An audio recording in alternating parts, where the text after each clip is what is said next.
lecture recitals that you attended, and thank you so much for coming tonight for our IAWM plenary speaker.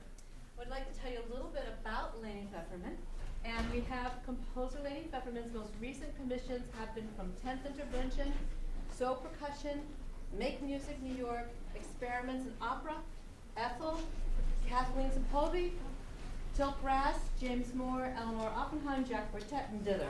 Her one-woman voice and live electronics feminist song performance project, White Fire, an electroacoustic meditation on the heroines of the Hebrew Bible, premiered at American Hall in 2016. She has been touring internationally ever since. Pfefferman is the founder and co-director of Expando and New Music Festival Center in downtown Brooklyn, and was an organizer of the New Music Bake Sale, an annual concert bazaar in Brooklyn from 2010 to 2016.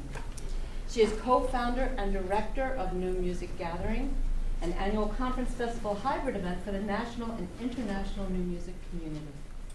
She received her doctorate in composition from Princeton University and continues to be a programming performing member of the Princeton-based Laptop Ensemble Flag Band. She is professor of music technology at Stevens Institute of Technology, and you should check out her website. It's amazing what she's doing, and see and listen to her performances and her music. We're very lucky to have her with us tonight, and please give a big welcome to Leni.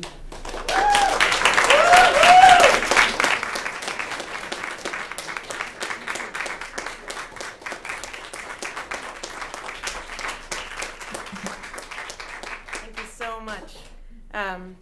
It's an incredible honor to be here. I'm going to start with my string of thank yous because I'm still kind of in awe that you've asked me to be here, and I want to start by acknowledging how incredibly grateful I am to have this time with you.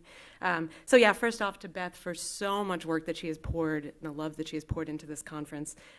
I've been incredibly energized, and it's just like day 1.5, so I'm so thankful to her. To especially Mary and Angelica, who I know have put in 1 billion hours of work on this. I don't think I've ever felt, I told them I felt like a princess. Like they just took care of everything for me that I needed, and I arrive and everything's perfect. So really, I think we all owe Mary and Angelica like a beer or a cookie for this. Yeah, a round of applause for that whole office. Thanks to the International Alliance for Women in Music. I mean, just as an organization, already from the time I was a young composer starting out, I remember my teacher, Catherine Alexander, like pointing them out as their predecessors, and then later them as a really cool way for the energy in women music makers coming together to be out in the world. So I appreciate all the work that Carrie and Christina and Claudia and Kelly and everyone have put into making it such a robust entity in the world. Feminist Theory in Music, I didn't know about you folks until this year, but I've been dazzled by the presenters and by the conversations in those panels. I'm so excited to follow everything that you do from now on because I'm so into it. Last night, I know nothing about jazz other than being kind of an appreciator from afar, but I was getting teary just hearing Terry Lynn Carrington talk about all the work that she did, and hearing her play felt like a privilege that I didn't even know would be happening. I don't know if it was in the program, but I did not remember that would happen, and I was like dazzled by how powerfully she played and how gracious and beautifully she played with her students. I really got to shout out to her amazing students. I'm going to try to name them, even though, I'm sorry, I'm going to hack through their names. But in case you missed them, in the future, you'll see these rock stars rise. Loli De La Rosa on guitar, Milena Casado-Faquet on flugelhorn and trumpet, Anastasia Petrova on keys, Benjamin Yepta on bass, and Ivana Cuesta Gonzalez on drums. I was blown away by not just the brilliant playing, by the community, by the smiling and engagement and joy, obvious joy and power that they brought to the music. So yeah, I don't know if they're probably not here, but if you see them, if you know them, thank them for me. I thought they were amazing. So that's my list. That's my list of things, and the many of you who've already I've had conversations with, and I'm still thinking about all the ways that I'm going to be in touch with you. Thank you. But yeah, okay. So first thing I'd like to share with you, I got a phone call recently. This is not the first time I've gotten this phone call, but I got a phone call recently from someone I've known a while. Hey, Leni, what's up? How's it going? We have this program we've assembled. There's a concert coming up, and we just realized there's no women on the program. Do you have a piece? Do you have a piece, like an easy piece that we can program really quick? So I hear the groans. So, you've maybe gotten this phone call. So I thought I'd take you through a little tour of my quick brain, like on a cell phone call with this person who I'm friends with and is a lovely, male-identifying person, longtime programmer. So I'm going to take you through a little tour of my brain, because I don't have a lot of phone conversations anymore. Someone in a session called me an old millennial. I'm an old millennial. So my old millennial brain is used to email and text, but I had to have the immediacy of like, oh God, a phone call. How do I respond in real time? So here's what my brain did in about, 15 seconds. So first, like, ooh, that's so great. I'm getting a phone call from someone interested in including some gender interest in programming. That's wonderful. They care about having a woman on a program. That's fantastic. That's like minute, half a second. Then next it's like, oh, why are they calling me like after they've programmed everything? Why am I getting this phone call after the entire program's assembled? Why did it take this long? If this is an interest from this person, why did it take this long? But then, then like 2 seconds later, it's like, yeah, but I need exposure. I'm like, I don't know if I'm emerging. I think I've emerged, but I'm early. I don't know. I need people to play my stuff. I want gigs. So just my laney career brain's like, yes, oh my God, I'm so incredibly lucky. So many people didn't get this phone call. I feel super privileged and lucky that I got a phone call going, hey, do you have a piece? This is all like literally 10 seconds. And I'm like, oh no, but wait a minute. Is this actually gonna hurt me? Will I be a token on this concert? Will people coming to this concert see that whatever, I'm not gonna tell you. There was a large number of pieces on the program, because I don't want to identify this person, we'll talk later, but large number of pieces on the program, and then me. So I think something could be said, especially since there had been program cohesion on a certain level, and then I didn't have anything quite to fit that. So it was going to be like clear understanding of a program and lady. And I was like, oh no, am I going to be a token, and is that going to hurt me? Am I going to be perceived as external to the main project of this curated concert? Yeah, but then I'm like, oh, but I want to be on a concert. I'm so lucky to get this phone call. I want to be on this concert. Isn't every programming decision kind of bathed in arbitrary and established and maybe conscious or subconscious decisions? Like, there's so much that goes into every programming decision.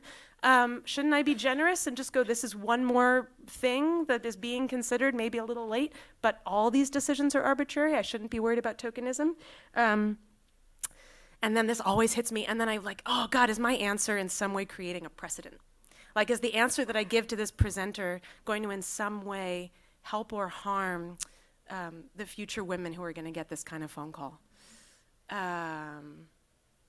I said yes. I was like, sure, put me on this concert. And I was very gracious and thankful for this opportunity. But I felt weird. I felt so weird about it afterwards. So I did what I generally do. I called a girlfriend who's a little more experienced than me, a little famouser than me, an amazing composer who I shall not name. And she met me for a drink like that night. She was amazing. And she met me and she was like, Lainey, this happens to me all the time. And she's like, I won't tell you her name. She's very famous, like very famous. And it just happens to her all the time. And she said, and this really struck me, that she treats these opportunities as teaching moments for the presenter after she has already accepted the opportunity. This really impressed me because she said, I'm building a career, I'm a composer, I will take, unless it's really bad, I will take any opportunity that's being given to me where I'm gonna gain exposure and be able to share what I do. But she says at the end, especially if it's been a good experience, past that phone call, she'll just have a conversation and go, hey, a thing for you to think about the next time. If this happens to you again, if you're in a pinch again, take a minute, maybe research the composer you're calling. Instead of calling and going, hey, do you have anything? Do you have like a piece that we can use? A lot of us, not all of us, but a lot of us have websites now. Check out the website. Find a piece that you think might fit on the program. Express interest for some quality the composer has or some aesthetic the composer pursues to show that you're invested in the artistic work beyond the gender identifier. So have I taken that to heart, not just in this situation, but in so many situations. I think about the teaching moment that comes after the opportunity. And that's what makes me comfortable right now. But I could see so many other answers to that phone call. I could see a woman going very angrily, no, why are you calling me at the last minute after you've already made all your programming decisions? I feel insulted, click. I would completely respect that decision. I could see a woman going, who cares? I just want to be programmed. This isn't even a teaching moment. Like, this is fine. Someone who's completely fine with that experience and took the opportunity. So yeah, I am fine with all of it. I'm fine with all of it. I found my particular way of navigating that situation that has come up, and I'm sure will keep, or I'm not sure. I guess I should hope, maybe, that I will keep getting phone calls for programming, and I'm sure I'll be comfortable with some of them, overjoyed for some of them, and feel squidgy about some of them. And I'm going to keep in mind this teaching moment idea as I move forward.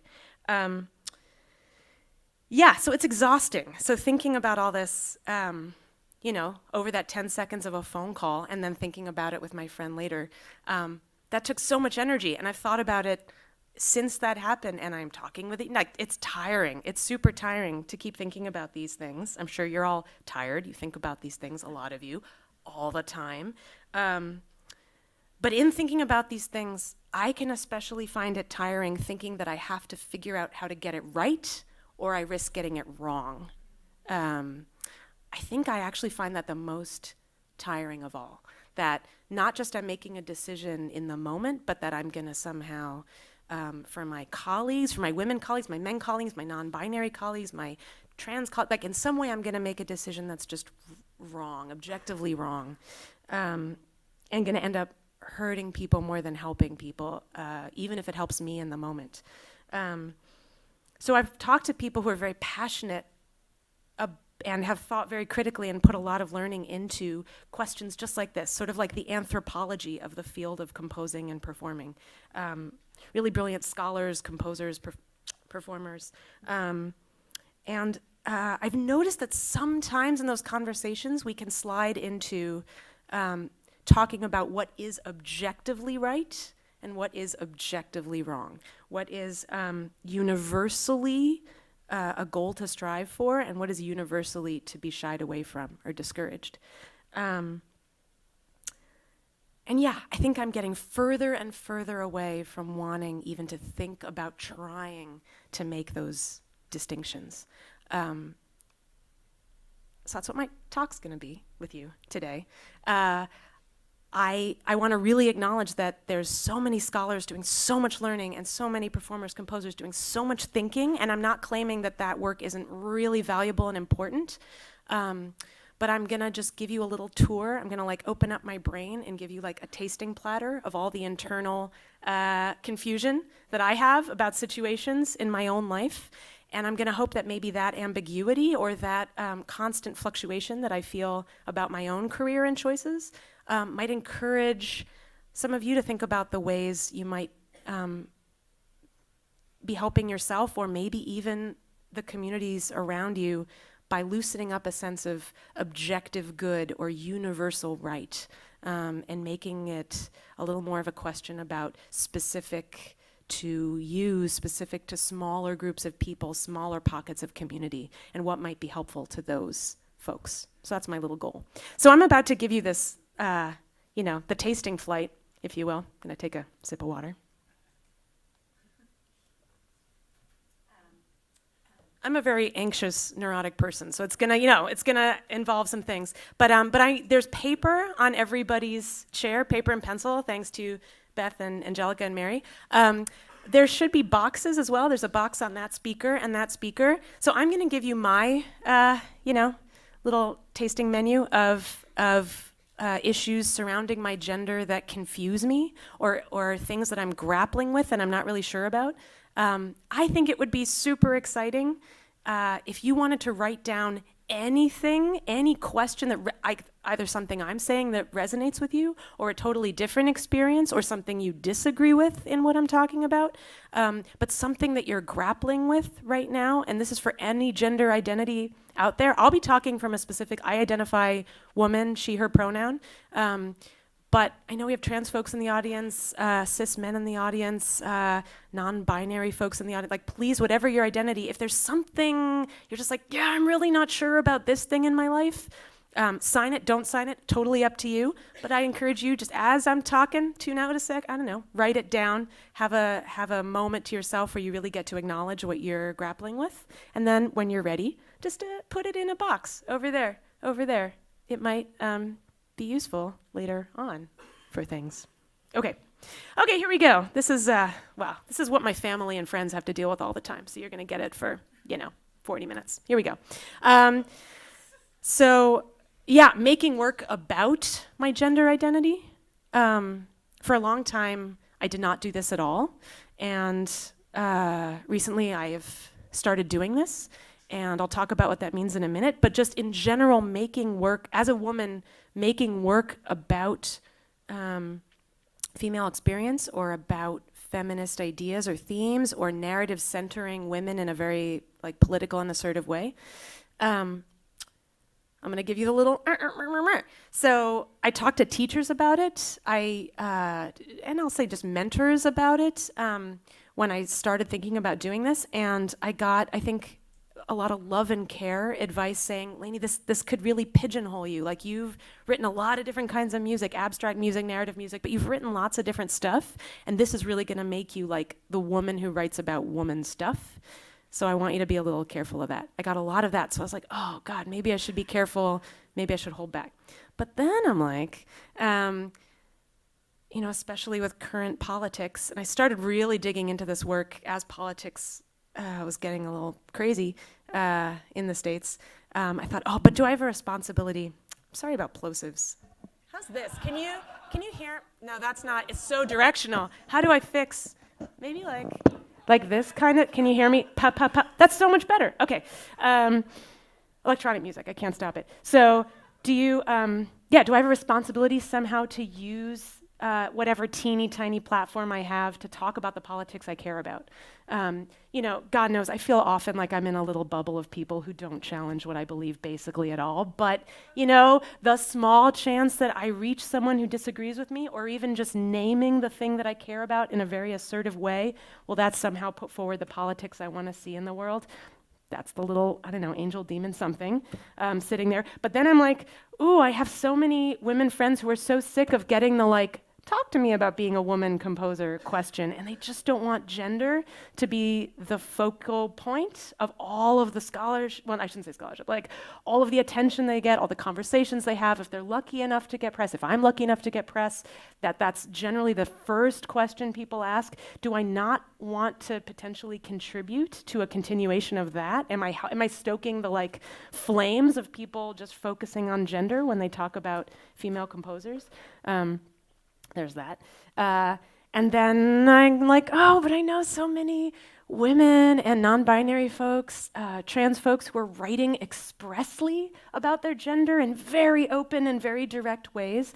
I was at Sandy's amazing talk about Alex Temple's music. I don't know if Sandy is here. It was unbelievable. It was like poetry of a talk. Hey. And I think of the work of people like Alex Temple who are just putting so much vulnerability and openness out there, and I'm like, I want to support those people. I want to join that community and show my support by saying I am willing to use my privilege as a salaried composer. I teach at a university. If people don't like my music, that sucks, but I still have a salary and I can eat and pay rent. I have a lot of just structural support.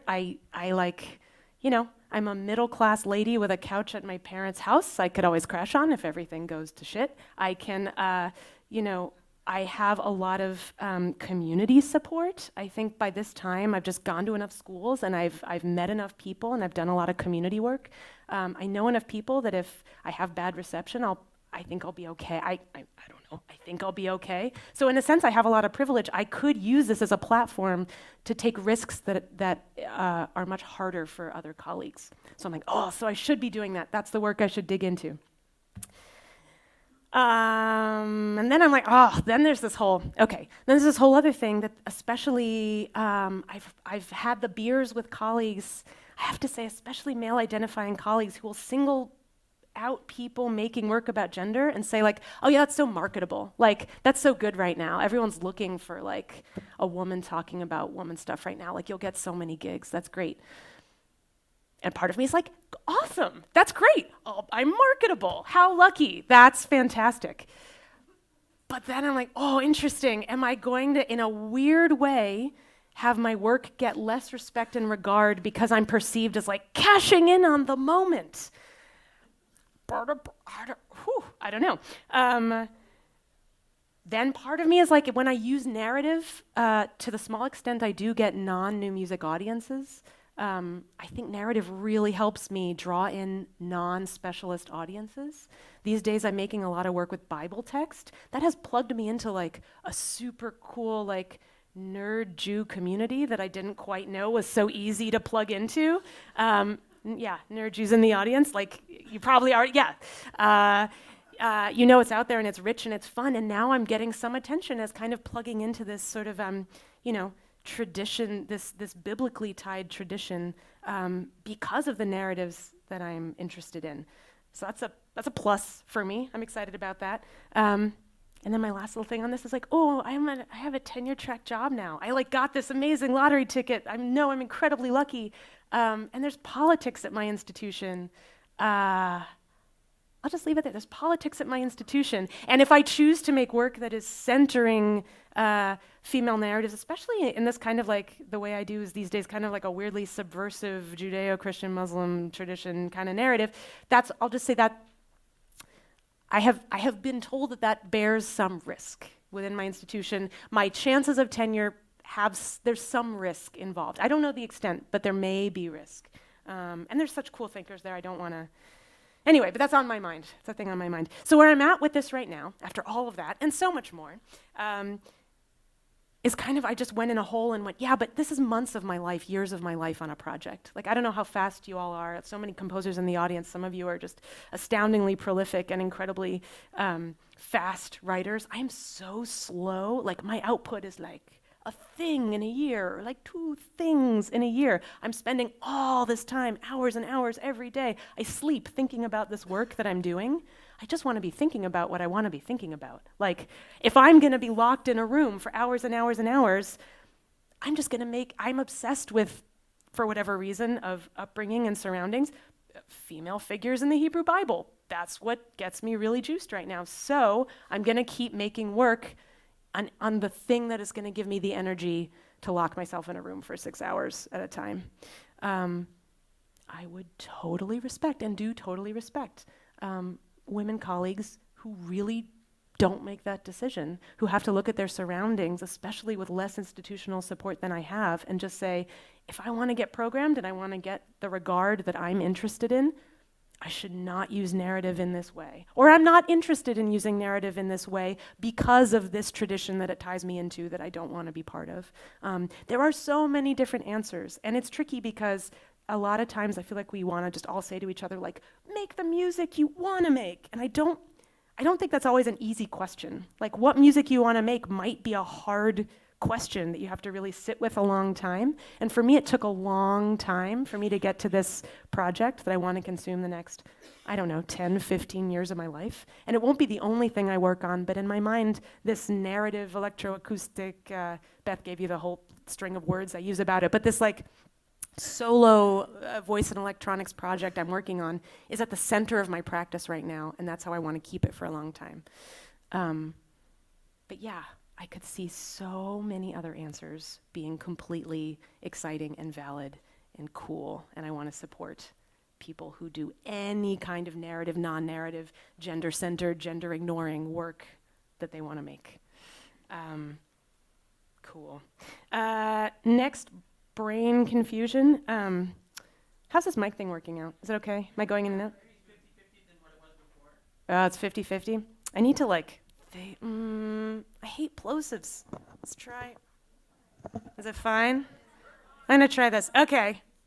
We'll just keep moving it. Okay. Next brain thing. How I represent myself, both on stage, because now I perform, and in promotional materials. I feel like this doesn't get talked about enough. when I was a student, no one talked to me about promotional materials. I mean, I'm an old millennial, but the internet was around when I was graduating undergrad.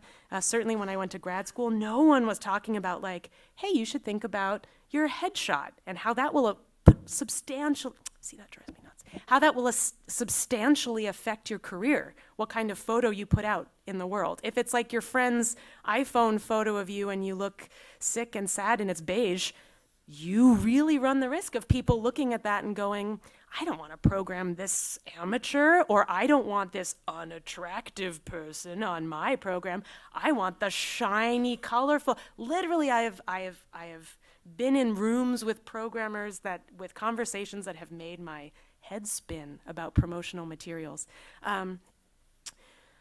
I think and this is, I think, true across the board. I don't think this is a solely women issue, but I think it's a woman-heavy issue. I've definitely talked to male colleagues, especially composers, who are super confused what kind of image should be in a headshot. Like, we're not actors with sort of trends and the black and white and the thing, or the outside or whatever. We don't have those kinds of traditions or standards to tie into. But since this stuff really does affect how we get programmed, received, written about, whether we get written about, I think it's important, especially for women, to talk about it, because I hear so many more conversations on the receiving end about women's promotional materials. Like, I've heard people go, oh, look at that photo. Like, she thinks she's so pretty. Look at that photo. Or like, oh, I can see her boobs in that photo.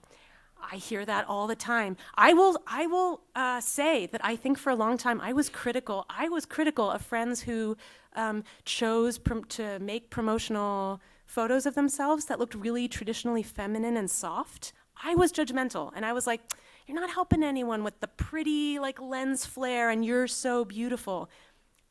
I really regret those conversations that I had with good friends, that I made them feel bad in any way about the way they wanted to represent themselves in the world, and I'm trying to do a lot better. I arrived finally that I had a little budget on, I was like, oh, what's important to me? Well, I just use a lot of stuff. Lately, I use a lot of stuff, so the photo like that's in your thing, your program, it's just a friend of mine who's a photographer photographed me with a ton of stuff, and we got really playful. I could see a ton of other photos being fine with me. I'm so sad that I was ever critical, and I really am gonna try in future to like actively support women who want to represent themselves in any way that makes sense to them. I don't think we're hurt by women who want to use beauty or sexuality in their promotional materials. I don't think we're harmed by women who want to get rid of any kind of markers of traditional femininity in the way they represent themselves.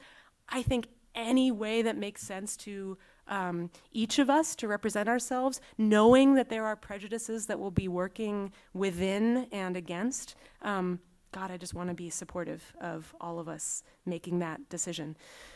That's related to, but separate from, how I want to represent my body on stage while I'm performing. I'm a soloist. God, I don't want to get too deep. Usually when I talk, it's like a composer talk or a technology talk where I like describe my MIDI triggers and my home-built electronics and blah, blah, blah, blah.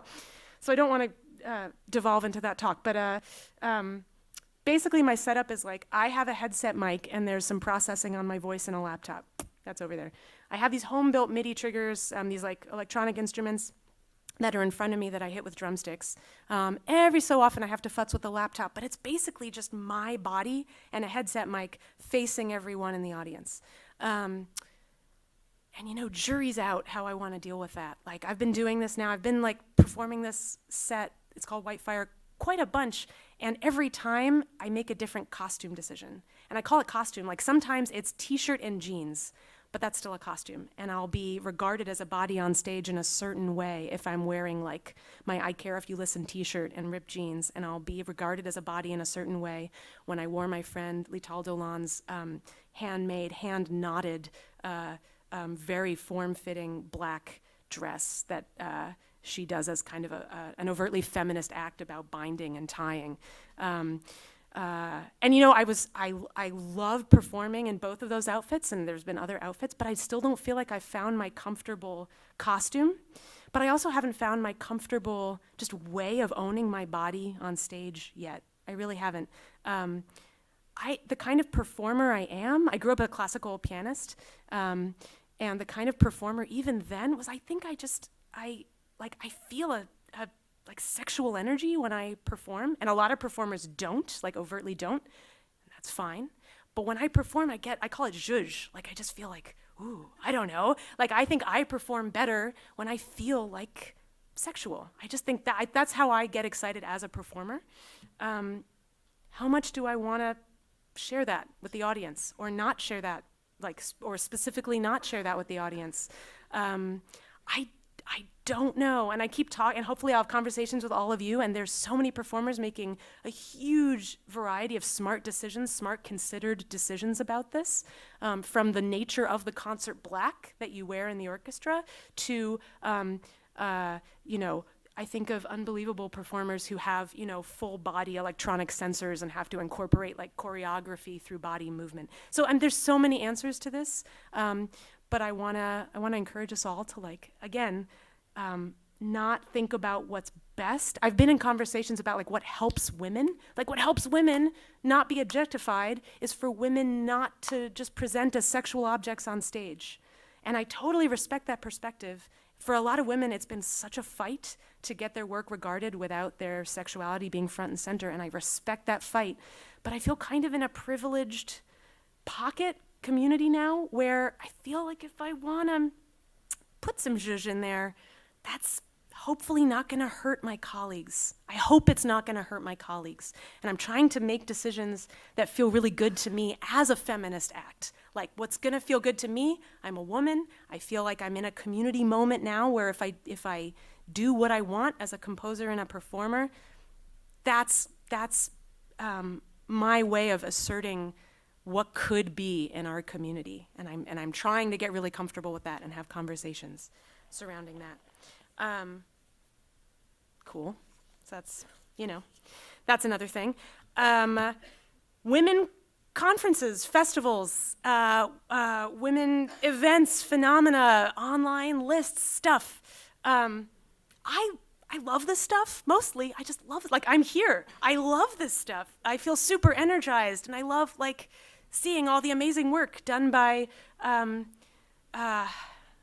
this is maybe not, by non-men. I love being in a community of non-cis men, where cis men, awesome allies, come and want to be part of that community. I feel super energized, and it gives me, months and months of energy to work into my own projects. I just want to name that I think there are women who feel very uncomfortable and uninterested in these spaces. I've talked to, specifically I'm thinking at my university, at my institution, there was an invitation to lunch, hey, women faculty, we're going to take you out to lunch. And I was like, oh, awesome, I get to go out to lunch, and my female faculty colleagues are awesome, this is going to be great. And then right after that, I saw on social media that one of my colleagues wrote, I am so tired of my gender expression being the only way I get support at this university. Just because I dress in a skirt does not mean I want to have lunch with you people. Yeah. So lots of Lainey thoughts and feelings when I saw that.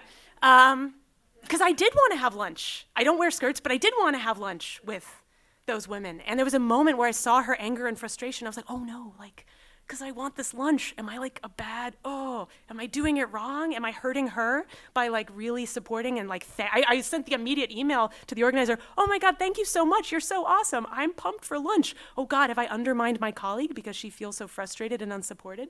For me, tone is everything. I have been invited I'm thinking of specifically two things, which again, I will not tell you the things. I've been invited to participate in those things where I felt super weird. They were for women, but just the tone and marketing was just in a way that, to me, didn't feel right and comfortable.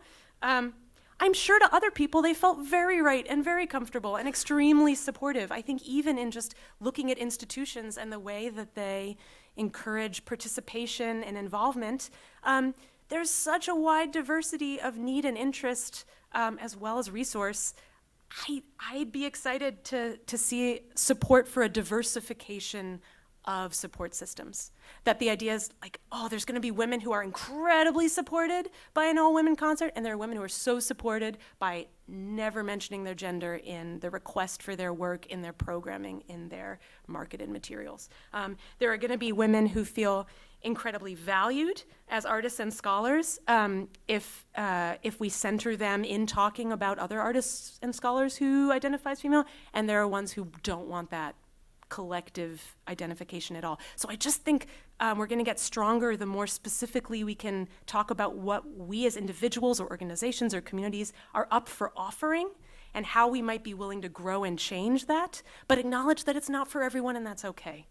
I mean, I run a bunch of things, or I co-run a bunch of things, I curate things all the time, and I actually have felt more empowered, I think, to do more advocacy work when I admit that my work is not for everyone, and there are people who are just not gonna like it, and I always want to expand how many people are gonna feel supported and like it, but I think once I just kind of acknowledge there are people who are not gonna feel supported by my work, that's a way of seeing them and respecting them and going like, this might just be totally wrong for you, and that doesn't mean it's wrong work, but going it's wrong for you or a group, Gesundheit, I think is going to be really helpful to me and my work, and maybe if it's something you can think about yourself, your communities, maybe that's something that might help your work as well.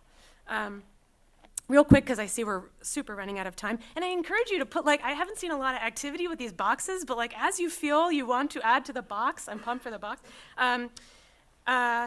I teach at a very male institution. I'm at Stevens Institute of Technology. And I mean, this is not their fault. It's an engineering school. It's a technically driven school. And I teach in a music and technology program. It's so male. It's so male. I'm the only woman teaching music technology. We have an awesome pianist on staff, but like I'm the only woman teaching music and technology in the department. My class, I had 2 classes a semester because I'm blessed with a not horrible load. And of the 28 students I taught, there were 2 women. That's hard for me. That is hard for me. I grew up in mathematics, so I'm used to it, and it's still hard for me. So just a real quick, what that means to me in my brain. I teach like intro to electronic music, advanced projects in electronic music, and like a thesis sort of capstone-y, make the album of your dreams class. And I think, these, specifically the men in the class, oh God, do I need to bring up issues of gender equity? Do I need to bring up issues of gender justice in this class? They might not be getting it anywhere else. I'm not sure. I'm new to the institution. Is this class the spot where I can be like, you should really be thinking of this? Should I make part of my electronic music curriculum? Let's think about all of the amazing women makers and doers, but let's also talk about the ways in which institutions and organizations have structurally kept women out of the narrative of the history of electronic music, even though we freaking made the narrative. But then I'm like, I don't want the only female professor in their music lives to be the one that does the talking about gender. I don't want their picture of like, what this professor does is tell me about recording a guitar, and what this professor does is tell me how to score media, and what Lainey does is tell me about gender issues. I don't want that. I want them to think, look at Lainey. She taught me Max programming, and I built an installation with like a shoe that you poke and it goes, ow. That's cool. I want that to be in their heads when that happened. I want that to be like in their experience when they think about Professor Lainey Pfefferman. But then I'm like, I do have female colleagues. Maybe they don't teach the music students mostly, but I have female colleagues who are doing such active work at my institution to talk about gender equity, gender justice. I don't want to leave them alone. I don't want them to feel that they aren't being supported. And I do support them. Should I be talking about this stuff in my classes? But then I'm like, but am I doing like the woman thing of taking up the important institutional work? But it's me, it's my career. Like I should do the thing I want to do, and that's the Feminist Act. I'm tenure track. If I talk about gender justice in a room, I have tons of great students, but there's a tech bro-y energy. If I talk about gender equity in a tech bro-y energy, and that tanks my student evaluations, is that gonna harm my career? And should I be thinking with my selfish as feminist act and go, I don't need to take care of the world, I need to think about my career.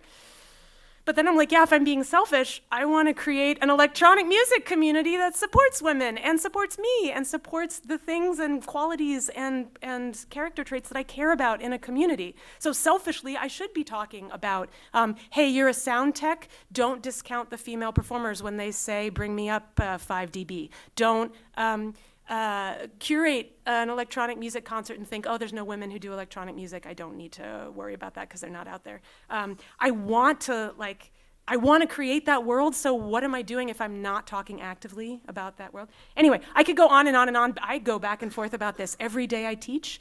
I'm kind of, I'd say, half-assing it right now, where I bring in guests all the time to my electronic music classes, and a lot of my guests are they're non-male identifying, and they identify different races, class, gender, and when they bring up those issues, I make sure to super support them, either with my own experiences of colleagues, scholarly things I happen to know about. So my current way of kind of hedging my bets is I support guests when they talk about it very strongly, but I mostly don't build it into the curriculum. Once or twice at Correct, but I don't build it into the curriculum structurally. I get them to make the shoe that goes ow, and I hope that just my gender expression is enough to kind of be putting in their minds that women are active in composition, electronic music, and they should treat us as equal peers. Yeah, I feel I'm a little scared of time, so I might skip over a couple. Where's Beth? What's the time? Like 5-10 minutes? Is that kind of? I can definitely do 5. Okay. I will just say I haven't even touched on what to say to female and non-binary, non-white students that I have about navigating their place in a music community. I, with my background, have found it super friendly and lovely, and I've gotten a lot of opportunities, but I've also gotten a lot of privilege and a lot of help along the way. Just race, family. Yeah, grew up in an academic family that made a lot of things just super easy for me to decode. So what do I say to these people? I see my female colleagues answering that so incredibly differently. And I think there's no right answer to that. Good God. Anything is fraught. You tell, especially your female students, like, oh, just like you be you. And if you're angry and if you're crazy, like you should just do you. I think that puts them at risk of not having collaborators, especially early in their career. I see a lot of folks get blowback for being like very loud, aggressive, angry women right at the beginning of their careers. Maybe later careers getting more okay, but do I really want to give them the you should always be listening for what other people want to do and fit yourself into that? I don't want to be saying that. Again, I kind of at this point hedge my bets case by case, what I think will help each individual student, but I don't have set in my mind a way of mentoring non-cis male identified students. I don't have a piece of advice or a set of advice to give them. I'm very ad hoc, and I really respect teachers who treat that lots and lots of different ways. And yeah, the last thing I want to say is I have been, I've opened up my brain to you. I've been very open about a lot of very imposter-y feelings that I have all the time, a lot of anxieties that I have all the time. I like doing this just because when other people do this, I feel really supported and better about my own anxiety. Like when, lots of stories about mentors who have done this in front of me. And I have felt so supported by them that I kind of want to pay it forward and just a lot of you have amazing careers and you've figured out things way more than I have as I spill out this anxiety to you on stage. But just generally in the world, I want to think that I am making it more and more okay for people to be questioning and be full of anxiety and conflict. But I think women do that more than men at this point. A lot of the people I think of as being such great mentors, as showing their anxiety, are women. And I've had experiences where cis men have talked about their imposter-y feelings, anxious feelings in a public context, but I think it's, my experience is that it's way more prevalent for female and trans, female, trans, non-binary people to talk very openly about anxiety. Am I am I just putting myself a little on a lower pedestal than a colleague who will just present as like, I have figured it out, and I am amazing, and I will tell you these amazing things that I do. And I have colleagues that make gorgeous work, and they do that, and I'm proud of them. And I don't think it is a requirement for people to just open their brains and hearts so publicly. Because I have all the support I have, I can be so public about my anxieties because I can go home to my partner, my friends, my family, my community, my Facebook, which for me is weirdly friendly. I know a lot of people feel very fraught. Like I have so many supports that I can be so vulnerable, but I do still in my, I'm still young and making a career, is being this open with my anxiety. Smart. I don't know. I like it. Marty likes it. She nodded. Okay, so honestly, if we can make Marty Epstein happy, I feel like we're done. We're good. So I'll kind of stop there. I will just say that I think I will be helped as I'm navigating a lot of this stuff that I find very hard if I just know that these boxes are full. If like there is confusion, like if maybe there's so many smart things that I heard people say today. I talk about imposter. I hear Tammy Kernodle like talk, and I'm just like, oh, you're brilliant and amazing and beautiful, and I shouldn't say anything. But going into the world, I will probably have more confidence if I just know these boxes have something in them, that you are confused and anxious about something. If you're confused and anxious about anything, just for me, if you could put them in there, and maybe we can all start questioning how we can expand the varieties of things to us that are right and okay, and the varieties of supports that we might want to give to our colleague composers, performers, scholars, thinkers. Expand what it means for a controversy to be okay without there being a correct answer. I'm a dork who actively supports controversy. This is so lame, but on a Facebook thread, person A will be super mad about a thing, and person B will have a totally opposite answer, and I'll be the dork going, isn't our world wonderful where controversy can live and breathe in dialogue? That's super dorky, but I love it. On social media, I'm gonna be that dork. I think that's just a big thing I'm gonna start doing. But I'm also interested organizationally in trying to foster spaces where we feel okay not having there be a right answer. Thanks.